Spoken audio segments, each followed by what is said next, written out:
नमस्कार। बहस के सबसे बड़े शो हल्ला बोल में आपका स्वागत है। मैं हूं अंजना ओम कश्यप। चुनाव में मतदान के 3 दौर पूरे हो चुके हैं। कल चौथे चरण का मतदान है। 282 सीटों पर मतदान खत्म हो चुका है। 543 में से अब बाकी बचे सीटों के रण की तैयारी। कल होने वाले चुनाव में 10 राज्यों की 96 सीटों पर वोट डाले जाएंगे, जिसमें यूपी की 13 सीटें हैं, बिहार की 5 हाई प्रोफाइल सीट्स हैं। खास बात यह है कि चौथे चरण में 6 केंद्रीय मंत्रियों की दाव भी साख पर है। इनके अलावा अखिलेश यादव, असदुद्दीन ओवैसी, अधीर रंजन चौधरी, दिलीप घोष, कीर्ति आजाद, शत्रुघ्न सिन्हा जैसे वीआईपी उम्मीदवार भी मैदान में होंगे। हम आपको यह भी बता दें कि 2019 के लोकसभा चुनाव में इन 96 सीटों में से 42 सीटों पर बीजेपी को जीत मिली थी। सवाल है कि चौथे दौर के मतदान में किस गठबंधन को मिलेगी बढ़त? क्या एनडीए का रहेगा दबदबा या इंडिया गठबंधन का पक्ष होगा मजबूत? इससे पहले कि हम चर्चा की शुरुआत करें, ये रिपोर्ट।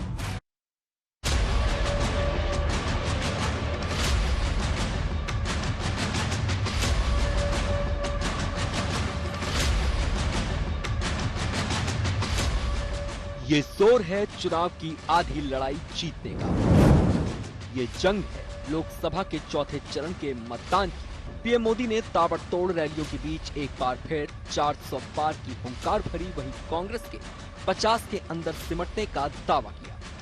आप लिख के रखिए मेरे देशवासियों, हिंदुस्तान ने मन बना लिया है कि इस बार एनडीए 400 पार करने वाला है। इस चुनाव में कांग्रेस को लोकसभा की कुल संख्या के 10% चाहिए मान्य विपक्ष बनने के लिए। कांग्रेस वाले जरा कान खोल करके सुन लीजिए, ये देश ने तय किया है। ये 4 जून को आप देखेंगे कि कांग्रेस इस देश में मान्य विपक्ष भी नहीं बन पाएगा। वो 50 से नीचे सिमटने वाले हैं। उधर हैदराबाद में अमित शाह ने मोर्चा संभाला और एक बार फिर 400 पार का दम भरा। आप सभी को बताना चाहता हूं कि 3 चरण में भारतीय जनता पार्टी के नेतृत्व में एनडीए के सभी साथी दल 200 सीटों के आंकड़े के करीब करीब पहुंच गए हैं। और ये चौथा चरण जो है वो एनडीए के लिए बहुत अच्छा है। हमारे तीनों चरण से सबसे ज्यादा सफलता हमें चौथे चरण से मिलेगी और निश्चित रूप से हम 400 पार की ओर आगे बढ़ेंगे। बीजेपी एक और 400 पार की बात कर रही है तो विपक्ष बीजेपी के इस फॉर्मूले पर सवाल खड़ा कर रहा है। मेरा अपना मानना है और सट्टा बाजार में भी जो चल रहा है, इनकी 220 से 230 के बीच में सीट आ रही है, उससे ज्यादा सीट नहीं आ रही है। मोदी सरकार नहीं बन रही है, केंद्र में इंडिया गठबंधन की सरकार बन रही है। पहले 3 राउंड में आपको खुशखबरी बता देता हूं, पहले 3 राउंड में मोदी जी को पता चल गया कि अब की बार 400 बार नहीं, बेड़ा पार भी नहीं। तो गवर्नमेंटটা তুমি করবে কোত্থেকে?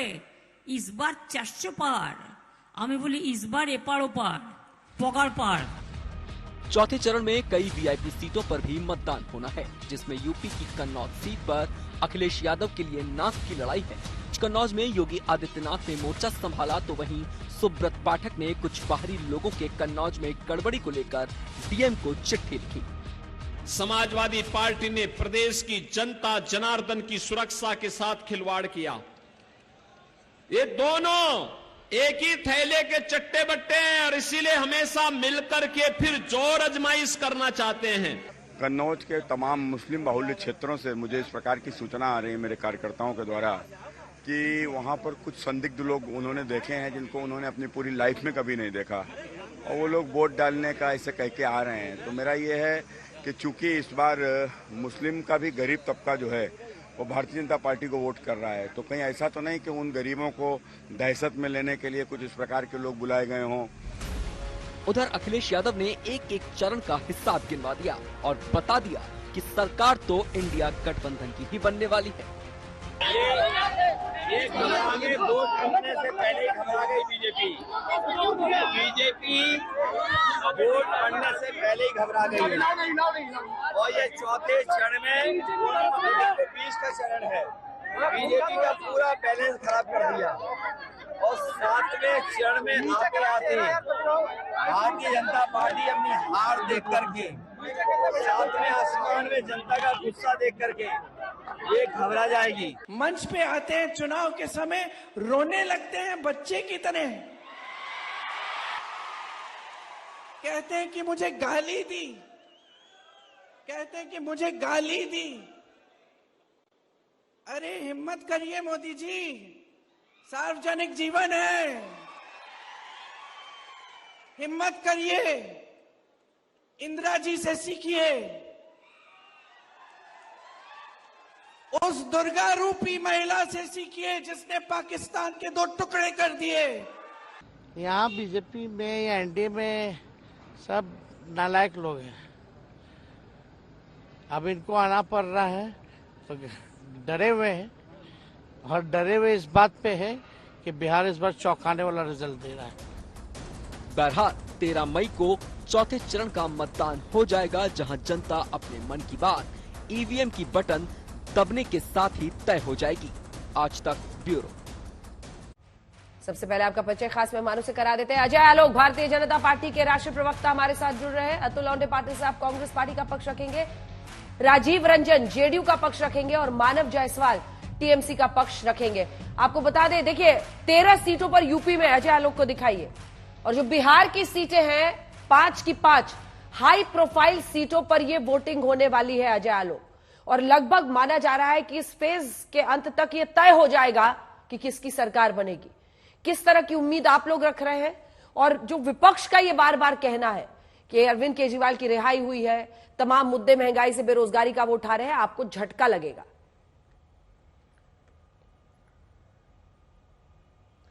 देखिए, ऐसा है कि झटका किसको लग रहा है, झटका खा खा के लोग सुधरने को तैयार नहीं है और दूसरे उम्मीद कर रहे हैं कि हमें झटका लगेगा। अंजना जी, आज पोलिंग खत्म होगी और ये तीसरे चरण का पोलिंग खत्म होने की, चौथे चरण की पोलिंग खत्म होने के साथ हम अपने 400 पार के लक्ष्य की तरफ बढ़ चुके। सरकार तो बन जाएगी अभी, अब बाकी बचा 3 फेज जिसमें हमें अपने 400 पार के लक्ष्य को पूरा करना, जो कि निश्चित तौर पे पूरा करेंगे। हमारे गृह मंत्री, हमारे प्रधानमंत्री सब इस बात की आशा कर चुके हैं। और वैसे भी राज्य देख लीजिए, ये उन राज्यों में चुनाव हो रहे हैं जहां पहले से मजबूत स्थिति में, और उन राज्यों में भी हो रहे हैं जहां पिछली बार हमारा खाता नहीं खुला था, जैसे कि आंध्र प्रदेश। वहां हम अच्छी खासी अपनी उपस्थिति दर्ज करने जा रहे हैं। 6 सीटों पर लड़ रहे हैं हम, और हमारा गठबंधन वहां पे बहुत मजबूत स्थिति में है आज की तारीख में। तेलंगाना में हम 10 से ऊपर जीतेंगे हर हालत में। तेलंगाना में 10 बंगाल से में तो ऊपर, मैंने आपको पहले भी कहा था, 3 महीने पहले भी। तेलंगाना में 10 से ऊपर, तेलंगाना में हर हालत में 10 से ऊपर। अच्छा, 10 से ऊपर जीतेंगे तेलंगाना में, 10 से ऊपर। और सबसे बड़ा चौंकाने वाला नतीजा देगा आपको पश्चिम बंगाल। ये सब आप देखते जाइए। तो कल चौथा चरण है, 3 चरण और है। मैं कोई नंबर्स प्रेडिक्ट तो हम लोग कर ही चुके हैं 400 पार, लेकिन कल की हमारी उम्मीद है कि 95 में हमारा क्लीन स्वीप होगा। पिछले बार 42 जीते थे, इस बार इस 95 में कम से कम 70। अतुल साहब, अब आपकी बारी है, मोर्चा संभालिए। 42 सीटें, वाकई जिन सीटों पर वोटिंग हो रही है चौथे चरण में, उनमें 42 सीटें आई थी बीजेपी की। तेलंगाना जैसी जगहों पर वो बहुत ज्यादा मीटियोरिक गेन की बात कर रहे हैं, और पिछली बार भी हुआ था 14 में 1, वहां से वो पहुंच गए 4 पर 19 में। अब वो कह रहे हैं यहां से डबल होते हुए 10 पार कर जाएंगे। यूपी को लेकर वो आश्वस्त है, बिहार को लेकर भी। देखिए, बोलने के लिए पैसे थोड़ी लगते हैं अंजना जी, बोलने के लिए तो कुछ भी बोला जा सकता है। देश के प्रधानमंत्री क्यों बोल रहे फिर? पवार जी, उद्धव जी, हमारे साथ आ जाइए, आपके सपने पूरे होंगे। क्यों? एकनाथ शिंदे और अजित पवार से काम नहीं बन रहा है। लोगों ने क्या जवाब देना है दे दिया है, लोगों ने ये तय कर लिया है। साउथ में साफ और नॉर्थ में हाफ, तो ये इनकी परिस्थिति है। आज देखिए कि प्रधानमंत्री जी ने कितनी बार स्टैंड बदला है, प्रधानमंत्री जी कितनी बार हिंदू मुसलमान इसके ऊपर आ चुके हैं, अपना कार्ड नहीं बता रहे हैं। लेकिन जितना असमंजस और जितना भ्रम कांग्रेस के मैनिफेस्टो पे फैला सकते हैं उसको लेकर वो सारी कोशिश कर रहे हैं। उसका तो आपने फैक्ट चेक कर लिया, तो उसको बताने की जरूरत नहीं है।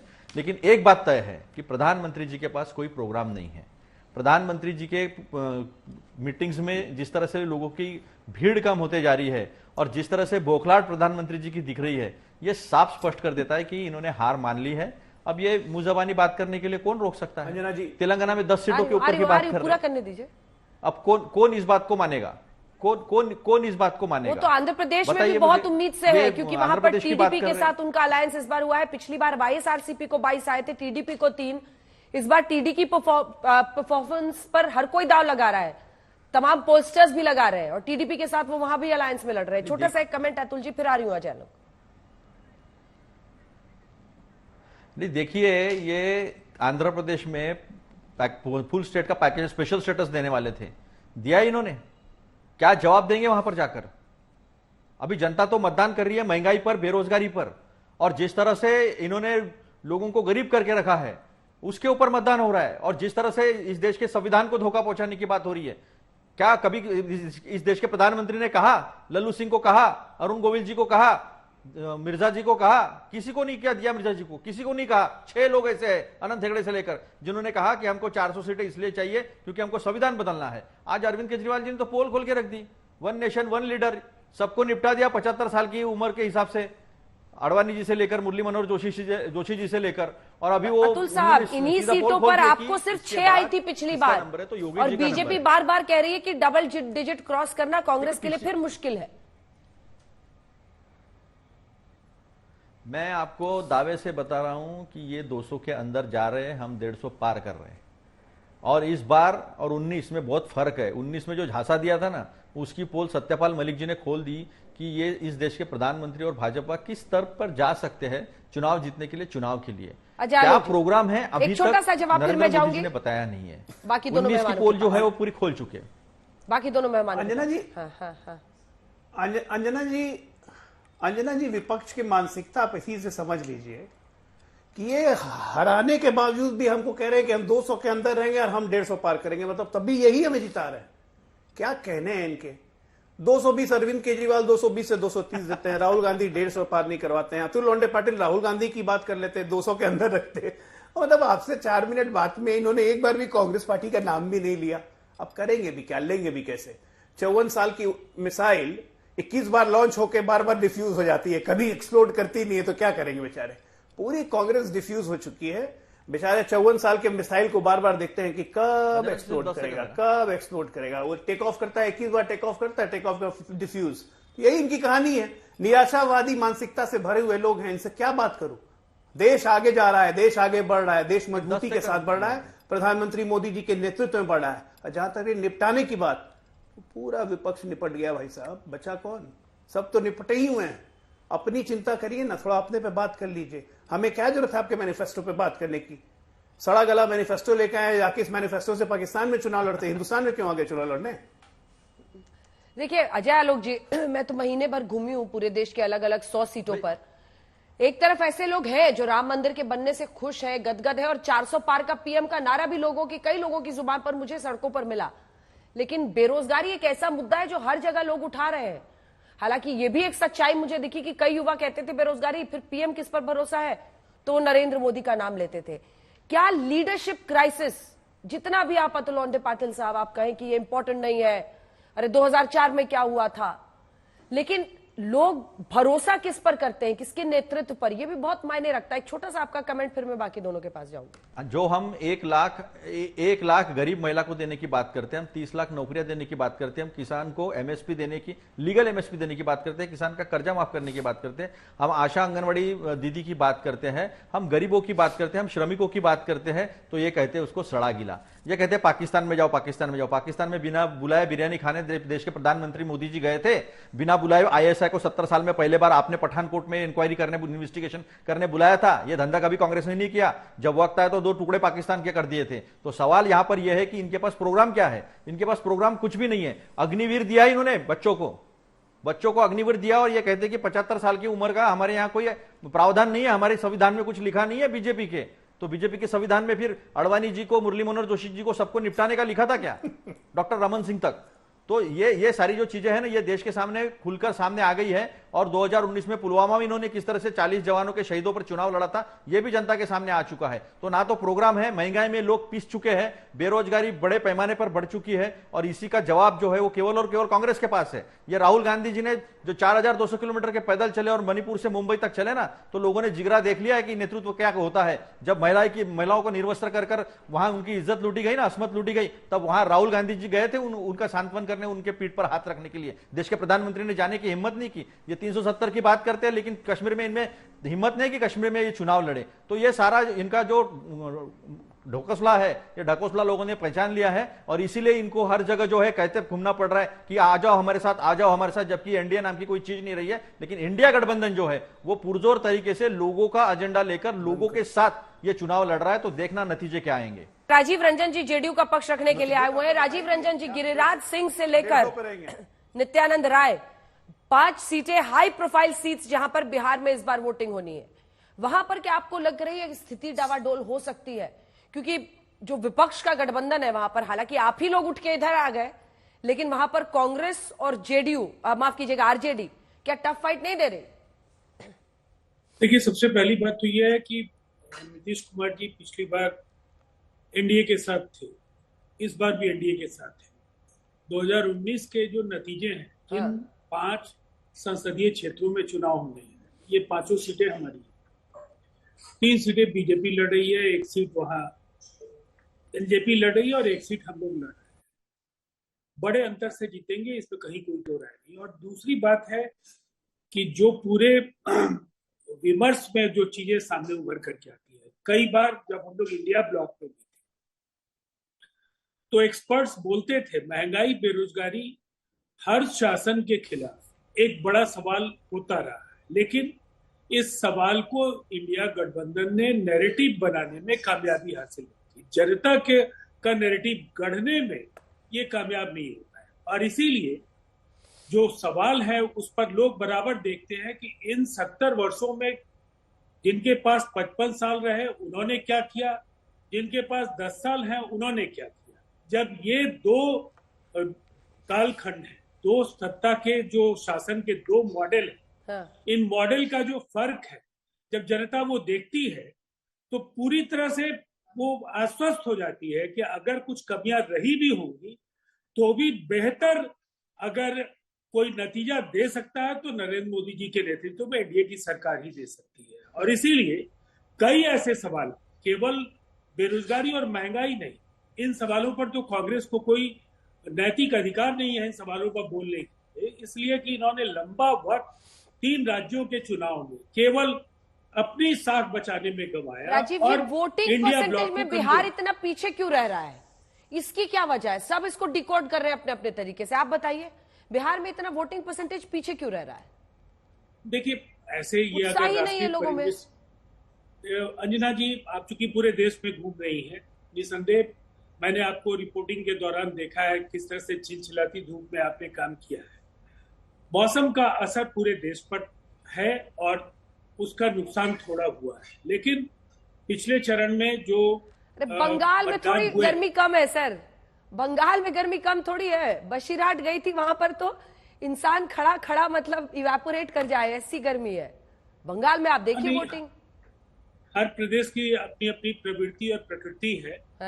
लेकिन इस बात को नकारा नहीं जा सकता है कि मतदान एक बेहद महत्वपूर्ण कार्य है, और इस चरण में मैं भी कहूंगा कि सबको आकर मतदान करना चाहिए। उन्हें चुनना चाहिए कि कौन उनकी नुमाइंदगी करेगा, कौन उनके सवालों को उठाएगा। लेकिन एक बात बिल्कुल साफ है कि राष्ट्रीय परिप्रेक्ष्य में अगर आप पूरे देश में देख लीजिए, इंडिया गठबंधन का कोई स्वरूप चुनाव में आपको नहीं दिखेगा, कोई साझा रैली नहीं। लोग जो भी चुनाव लड़ रहे हैं उनको बाकी पॉलिटिकल पार्टीज की मजबूती से सहायता नहीं मिल रही। हमारे यहाँ क्या है, हर रैली में, हर कार्यक्रम में सभी दलों के नेता एक दूसरे के साथ मंच साझा कर रहे हैं, जमीन पर कार्यकर्ता एक दूसरे के साथ मिलकर काम कर रहे हैं, और इसीलिए बेहतर नतीजों के लिए हम आश्वस्त। ठीक है, मैं लौट रही हूँ। मानव जायसवाल जी, सबसे दिलचस्प पश्चिम बंगाल की इस बार वाली लड़ाई है। मतलब अगर विपक्षी एकजुटता में सबसे ज्यादा चोट कहीं से लगी तो वो पश्चिम बंगाल ही था। बहरामपुर से जहां पर अधीर रंजन चौधरी है, वहां पर आपने यूसुफ पठान को खड़ा कर दिया है। दिलचस्प लड़ाई होगी यही कि अधीर बाबू ही सबसे ज्यादा ममता जी के खिलाफ बोल रहे थे। अब आप आ जाइए आसनसोल जहां से शत्रुघ्न सिन्हा है, दुर्गापुर जहां से कीर्ति आजाद है, एकदम हाई वोल्टेज कृष्णनगर जहां से महुआ मोइत्रा लड़ रही है। बहुत दिलचस्प लड़ाई है। लेकिन जो बंगाल से मैसेज गया विपक्षी गठबंधन के बिखरने का, क्योंकि ममता दी उसका चेहरा थी, अगर नीतीश के बाद कोई चेहरा था तो ममता जी थी, वो टूट गया एकदम। पहले तो आपके माध्यम से सभी को बहुत बहुत नमस्कार है इंदिरा जी। बहरहाल टूटा नहीं, हमको पता है भदोही में भी हम लड़ रहे हैं, हमारा गठबंधन साथ में है। और जहाँ तक बंगाल की बात है, अधीर रंजन चौधरी इतने अधीर हो चुके थे अपने गद्दी के लिए, वो भूल जाते थे कि वो इंडियन नेशनल कांग्रेस है। तो ज्यादातर बीजेपी के, जैसे आज हमारे भाई हैं आलोक जी, कुछ महीने पहले जैसे प्रवक्ता थे, तो आज वो बीजेपी के ही प्रवक्ता दिखते हैं, अधीर रंजन चौधरी। और जहाँ तक बात है, हम जेडीयू की राजीव रंजन भाई साहब की मैं बहुत बहुत कदर करता हूँ, इज्जत करता हूँ। उन्होंने बोला कि महंगाई और बेरोजगारी नैरेटिव विपक्ष दे नहीं पाई। भैया ये नैरेटिव नहीं है, ये सच्चाई है। बेरोजगारी और महंगाई की जो मार पूरे देश और पूरे युवान ने झेली है, ये नैरेटिव नहीं है, ये सच्चाई है। और नैरेटिव जो है वो है आपका मैंने टोटल भ्रष्टाचार। पूरे देश के जितने भी आलोक जी बोले ना कि विपक्ष तो पूरा चिलमिल हो गया, विपक्ष में रहा ही कौन, अरे कैसे रहेगा। जितने विपक्ष के जो बड़े बड़े भारी भरकम बोझ थे, जिसको लेके मोदी जी 10 बार खाना खाते थे सुबह से शाम तक, आज वो उन्हीं के साथ, उन्हीं के गद्दी में, उन्हीं के नाव में सवार हैं, आपके साथ है। अब कैसे बोलेंगे कि भाई अजित पवार जी 70,000 करोड़ चक्की पीसी, नहीं बोल पाएंगे। शुभेंदु अधिकारी, नारदा शारदा भाग, शुभेंदु भाग, नहीं बोल पाएंगे। लेकिन जहाँ तक बात अंजना जी बंगाल की है ना, यूसुफ पठान जी देश के नेता है, महुआ मोइत्रा जी देश की नेत्री हैं, और शत्रुघ्न सिन्हा जी का परिचय में क्या है, कीर्ति आजाद जी के क्या है, नेता है कि क्रिकेटर है? ये बिल्कुल नेता है, आज वो नेता है ना। अरे सर, वोटिंग के एन पहले आप अधीर बाबू को कह रहे हैं कि बीजेपी के नेता बन के बोल रहे हैं। अतुल जी को बुरा लग रहा होगा कि नहीं? अंदर से तमतमा रहे होंगे वो। देखिए, जिस तरीके से अधीर रंजन जी ने अपना परिचय पूरे कुछ दिनों में दिया है, उन्होंने भाजपा के खिलाफ बोला ही क्या है। तो बंगाल कांग्रेस को जिस तरीके से उन्होंने शून्य तक लाने में बड़ी संघर्ष की है, वो आज दिख रहा है। आज बंगाल में कांग्रेस शून्य हो गया, ये अधीर रंजन चौधरी की देन है। वो कांग्रेस, इंडियन नेशनल कांग्रेस को चिंतन करना होगा कि अधीर रंजन चौधरी की अधीरता का क्या परिणाम निकले और क्या वो करे। अतुल जी का एक रिएक्शन पहले इस पे ले लें। अतुल जी देखिए, वोटिंग के पहले, हाँ थोड़ा सा आलोक जी रुक जाइए। अतुल जी वो सीधा कह रहे हैं कि बीजेपी के प्रवक्ता बन गए अधीर रंजन चौधरी।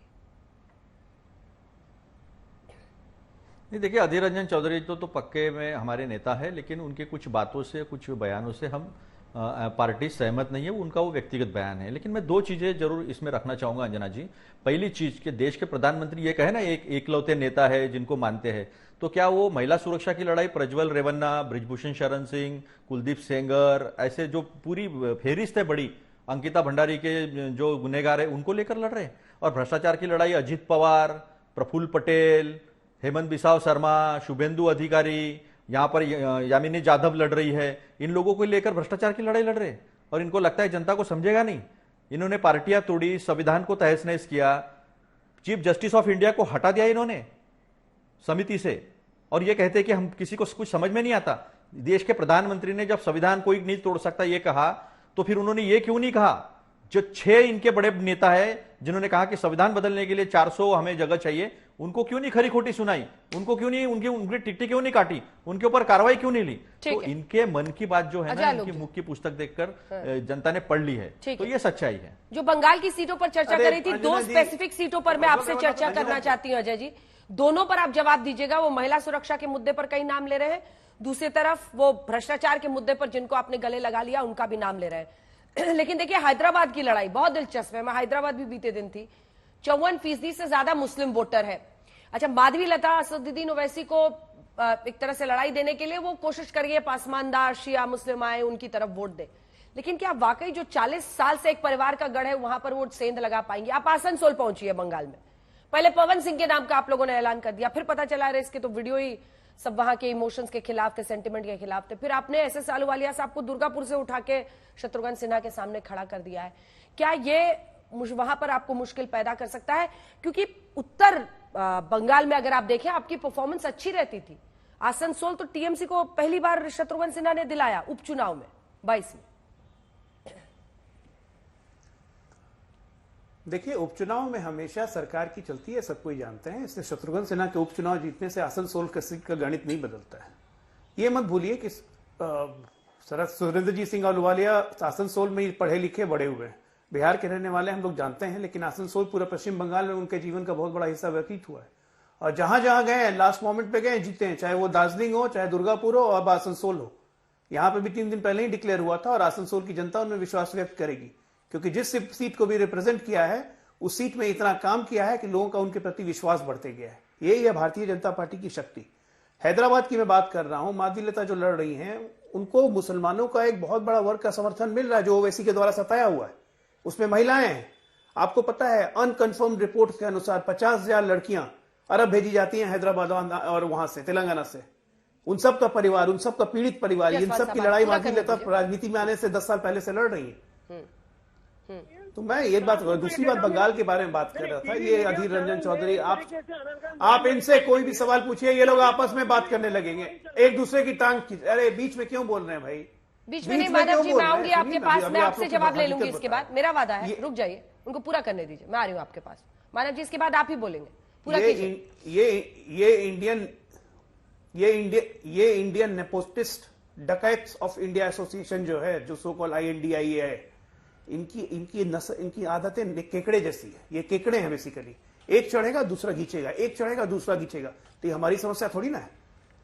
कांग्रेस खींचती है, CPI चढ़ने लगती है केरला में, कांग्रेस उसको नीचे खींचती है। राहुल गांधी कहते हैं मुख्यमंत्री को जेल भेजो, हम उसके बाद CPI वहां पर लड़ाई करेगी। अब बंगाल में गठबंधन करके ममता दीदी से लड़ेंगे। ममता दीदी कहती है कि भारतीय जनता पार्टी और को वोट मत देना, लेकिन कांग्रेस और इसको CPM को वोट दिया तो वो भारतीय जनता पार्टी को वोट जाएगा।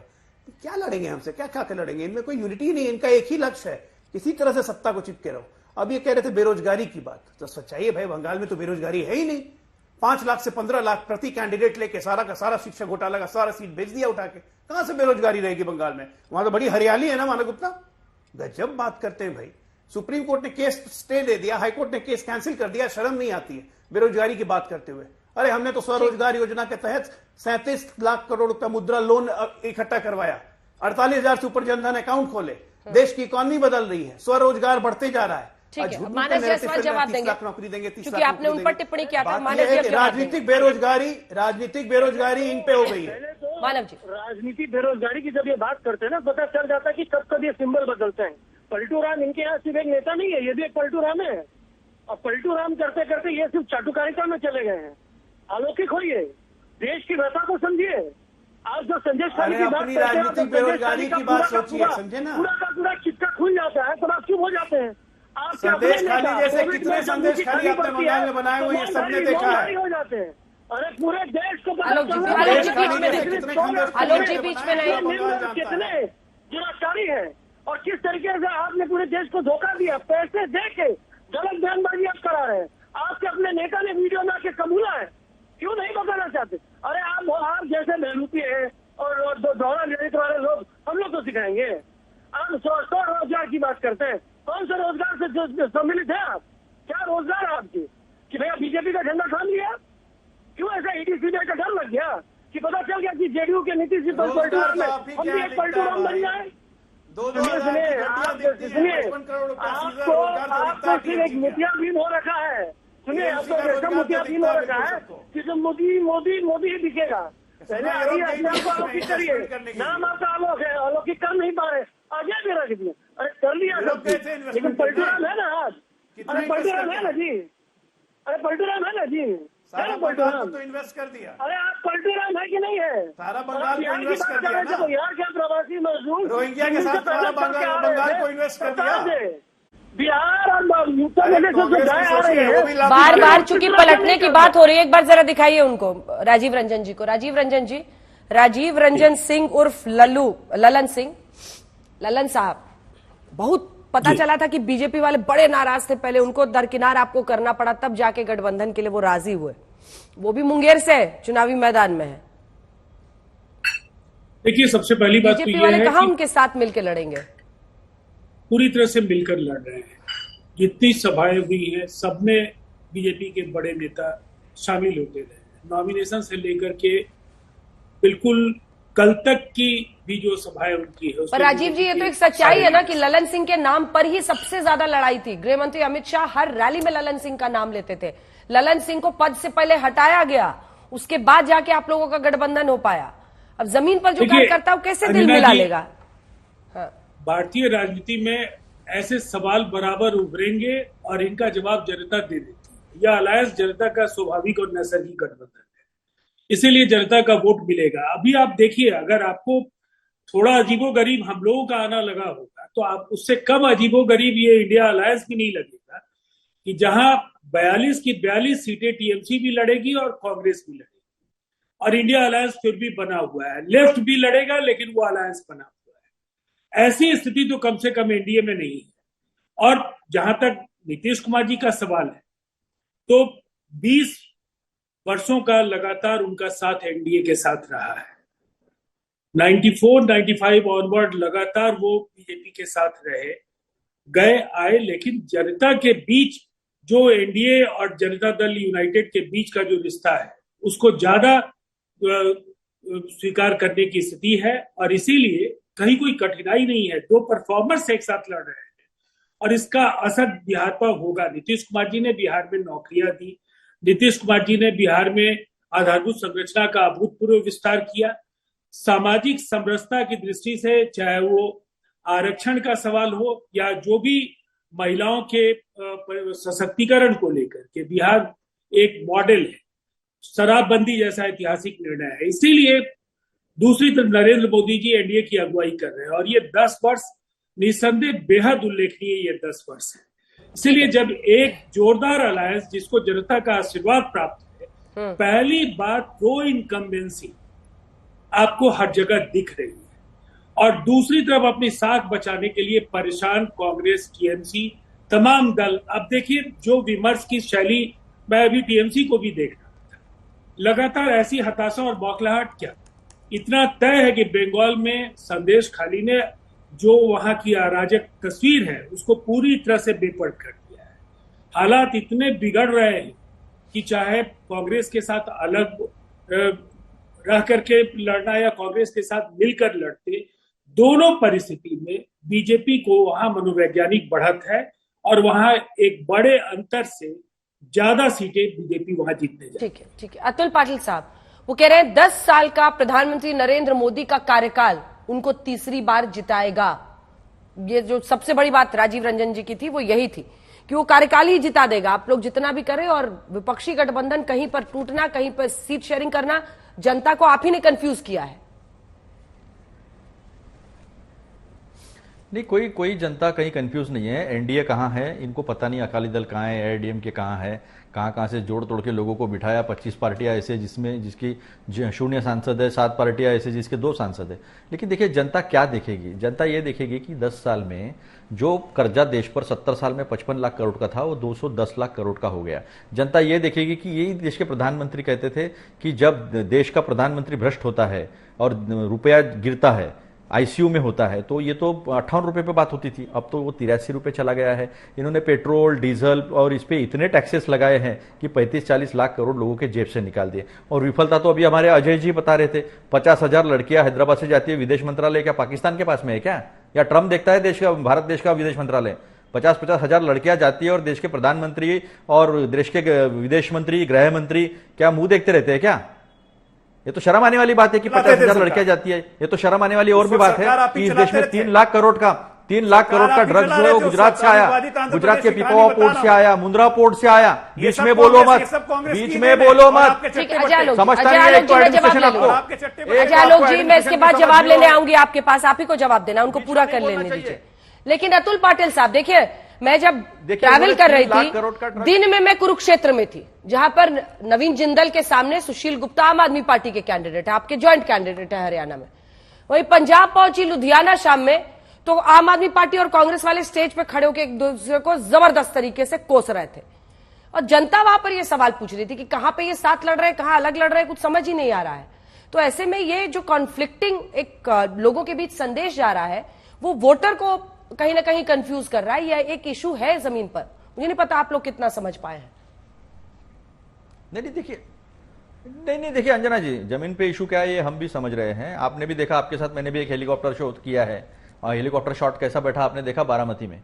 तो एक बात समझ लीजिए कि कहीं राजनीतिक लड़ाई है, जहां बीजेपी कुछ नहीं है वहां हर पार्टी चाहती है कि अपना बेस बढ़े, अपनी पार्टी बढ़े, तो यह राजनीतिक लड़ाई है। जहां बीजेपी है जिसकी वजह से देश के लोकतंत्र और देश के संविधान को खतरा है, वहां हम लड़ रहे। देखिए एक बार भी प्रोग्राम की बात नहीं की। मैं अभी और एक प्रोग्राम बताता हूं। इस देश में middle class, upper middle class लोग एजुकेशन लोन से परेशान हैं। हमने उनसे वायदा किया है, गारंटी दी है कि हम आते से ही इनका एजुकेशन लोन माफ कर देंगे, 30 लाख नौकरियां निकालेंगे। हम बात करते हैं 400 मिनिमम वेज को हम 400 करेंगे। हम बात करते हैं कि शहरी मनरेगा लाएंगे। हम बात करते हैं हिस्सेदारी की। एक भी प्रोग्राम इन्होंने बताया नहीं है। ये डरे हुए हैं, बौखलाए हुए हैं। देखिए अजय आलोक जी भी सही बात बोलने पर वो बौखला जाते हैं। एडमिनिस्ट्रेशन उन्हें समझता नहीं है। मैंने तो मंत्रालय के नाम लिए हैं। उन्होंने 50,000 लड़कियों की बात की, तो ये बात तो विदेश मंत्रालय में समझने है, डिफेंस मिनिस्ट्री को समझनी चाहिए, होम मिनिस्ट्री को समझनी चाहिए। क्या आईटीबीपी क्या करती है, देश के प्रधानमंत्री क्या करते हैं, ये तो बड़ी शर्म की बात है। ये तो फिर बीजेपी रहे या कोई दूसरी पार्टी रहे, ये दल की बात नहीं है, ये तो बहन बेटियों की बात है। इसके ऊपर भी बड़ा इस तरह से बात करते हैं। अब जवाब दीजिए। 3 कैबिनेट मंत्री तो 3 राज्य मंत्री भी है। 3 कैबिनेट मंत्री तो 3 राज्य मंत्री भी हैं अजय आलोक जी, जिसमें गिरिराज सिंह, अर्जुन मुंडा, जी किशन रेड्डी साहब हैं। तो दूसरी तरफ अजय मिश्रा टेनी को खीरी से टिकट। आपको लगता है इसका भी इफेक्ट हो सकता है? इस मुद्दे को विपक्ष खूब उठा रहा है जमीन पर। विपक्ष कम से कम कोई मुद्दे तो उठाए। अभी देखिए मुझे एडमिनिस्ट्रेशन सिखा रहे थे, कह रहे थे लड़कियां जा रही हैं तो डिफेंस मिनिस्ट्री क्या कर रही थी? डिफेंस मिनिस्ट्री पकड़ेगी? अरे शेख आते हैं सरकार, आपके लोग वहां पे शादी करवा देते हैं, उसके बाद उसको लीगली ले आते हैं, अब बाद में उसको हरम में रखते हैं वहां पे। इतनी भी सेंसिटिविटी नहीं बची है कांग्रेस पार्टी में। इतनी भी सेंसिटिविटी आप में नहीं बची है कि इस रैकेट को एक्सपोज करें, उसके समर्थन में आगे तुरंत। मैं आपसे और कुछ नहीं उम्मीद कर सकता हूँ, मैं कुछ और आपसे उम्मीद ही नहीं कर सकता हूँ। इसलिए कारण यह है कि मंत्रालय समझता है अतुल जी, विदेश मंत्रालय डिफ्यूज मिसाइल के सोल्जर से मैं और कुछ उम्मीद नहीं करता। अंजना जी, जहां तक आपने कहा कि 3 मंत्री या 3 राज्य मंत्री लड़ रहे हैं, इनको चुप करवाइए ना, फिर फायदा क्या है बोलने का? इसी तरह जानबूझ के अपनी बात तो करेंगे नहीं, ये भी हमारी बात कर रहे हैं, इसलिए मैंने छोड़ दिया था। सोया हुआ है। ठीक है, अब अतुल जी जवाब अपनी कोई अचीवमेंट तो बताएंगे नहीं। अभी बोल दिया कि हम एजुकेशन लोन होगा ना, प्लीज अब जवाब सुनिए। अंजना जी, मैंने उनको समझाने की कोशिश की। ठीक है, ये कह रहे हैं कि बोलने दीजिए। अरे एक मिनट, ये कह रहे हैं अभी अतुल, हाँ ठीक है, प्लीज सुनिए। अभी अतुल लौंडे पाटिल ने कहा कि हम आके एजुकेशन लोन हम आके एजुकेशन लोन माफ कर देंगे। पूरे देश में कितने लोगों ने एजुकेशन लोन लिया वो पता है आपको? कितनी अमाउंट राशि है? 42 लाख करोड़। आप आके माफ कर देंगे? पैसा कौन देगा? नेहरू जी देंगे, बिना बजटरी प्रोविजन किए हुए। और मुझे एडमिनिस्ट्रेशन सिखा रहे हैं, क्या बोलते हैं? मतलब कुछ भी राहुल गांधी जो कह देगा उसी को बोलना है। खाता न वही जो राहुल कहे वही सही, तो सर्वनाश तय निश्चित होगा। अब आ जाइए, आप कह रही थी कि 3, मैं इसके बाद जवाब ले लूंगी आपसे। हाथ उठाइए, हाथ उठाइए। 3 कैबिनेट ना, मैं ये कह रहा हूं कि 3 कैबिनेट 3 राज्य मंत्री नहीं लड़ रहे हैं अंजना जी। हमारा रिकॉर्ड ये कह रहा है कि पिछली बार हम 42 जीते थे और इस बार हमारे जो कैंडिडेट हैं और बदली हुई राजनीतिक परिस्थितियां जो हैं, जैसे आंध्र प्रदेश हो गया, तेलंगाना हो गया, इन सब राज्यों में हमारी उपस्थिति बहुत दमदार होने वाली है। मैं ऐसे ही नहीं कह रहा हूं कि इस 93 में हम मिनिमम 70 रहने जा रहे हैं, हो सकता है हम 80 पार कर ले। और सरकार तो बन गई कल के पोलिंग के बाद, और अब हम चले 400 के आगे। ये अपना 100-150 का कैलकुलेशन इन घमंडियों के लिए छोड़ दीजिए, ये लोग उससे भी पार नहीं करेंगे। कांग्रेस तो खैर रिकॉर्ड 50 भी नहीं पार करने जा रही है। जो हालत है बिहार में 0 पहले लिख के दे रहा हूं, बिहार में 0, उत्तर प्रदेश में 19 में 0। अब आगे की काउंटिंग दूसरी जगह शुरू कीजिए। अतुल पाटिल साहब, अब आपकी बारी है। 3 फॉर्मर सीएम भी इस बार मैदान में है। कन्नौज से अखिलेश यादव ने अंत में तेज प्रताप को हटाकर खुद वहां से उम्मीदवार बने। अर्जुन मुंडा हो, ये 3 फॉर्मर सीएम भी है। अतुल साहब बोल रहे हैं एक बार, उसके बाद मानव जी आ रहे। देख, वो कह रहे हैं बिहार में हमने कई बार पूछा, पिछली बार एक आप आया भी था, थे जिस हेलीकॉप्टर शॉट शो में हम थे। अभी पता चलेगा ना, सब पता चलेगा। ऐसा है कि इतना घमंड और इतना अहंकार भारतीय राजनीति में भारतीय लोगों ने कभी भी एक्सेप्ट नहीं किया। एक कलेक्टिव कॉन्शियस है इस देश का, और वो कलेक्टिव कॉन्शियस है ना, बराबर काम करता है। तो इनको ये पता चल जाएगा, इनको जितना घमंड, जितना अहंकार दिखाना दीजिए। हम और आप हेलीकॉप्टर शॉट का शो कर रहे थे, लोगों से पूछा गया और बीजेपी के नेता से भी पूछा गया कि देश के कृषि मंत्री कौन है, नहीं बता पाया वो। तो इस देश में कोई मंत्री नहीं है, कोई किसी का कोई चलता नहीं है, सारा पीएमओ के पास जाना पड़ता है। तो इस देश में लोग मतदान क्यों करेंगे? और किस लिए करेंगे? क्या इनको टैक्स लगाने के लिए? ये जो महंगाई है ना, ये टैक्स पे लगाए। 3 रुपया 40 पैसे, 9 रुपया 56 पैसे और 1 रुपया रोड इंफ्रास्ट्रक्चर शेष था, जिसको इन्होंने 32-33 रुपए तक ले गए। 1 रुपया रोड इंफ्रास्ट्रक्चर इन्होंने 18 रुपए पे ले गया, जबकि कच्चा तेल $18 तक नीचे आया था। आज भी 10 साल का एवरेज $60 के ऊपर नहीं है। फिर इन्होंने इतना टैक्स लगाकर लोगों के तो चूस लिया। जीएसटी किस किस चीज पे लगाया? हर किसान के हर चीज पे, हर इनपुट पे, सब चीजों पे इन्होंने जीएसटी लगाया। ये भी नहीं है, इन्होंने तो अंत्यविधि जो होता है ना, उस पे भी टैक्स लगा, उसकी चीजों पे भी टैक्स लगाया है। तो ये लोग सब जानते हैं कि ये महंगाई कोई अचानक से नहीं बढ़ी है, ये महंगाई बढ़ाई गई है और कुछ लोगों के फायदे के लिए बढ़ाई गई है। इन्हें पता है कि 22 लोग जो अमीर है इस देश के, कुछ चंद गिने, उनका 16 लाख करोड़ का कर्जा माफ करना इन्हें पता है, लेकिन इन्हें बाकी लोग किस तरह से अपना जीवन यापन कर रहे हैं ये इनको कुछ पता नहीं है। ठीक है, जल्दी जल्दी की कंक्लूडिंग रिमार्क सबसे लेते हैं मानव जायसवाल जी। करते हैं मानव जायसवाल जी। देखिए रंजना जी, बड़ी सफाई से आलोक जी झूठ अपने नेता प्रमुख प्रचारक जी जैसे बोल देते। नंबर आ गया 42 लाख करोड़।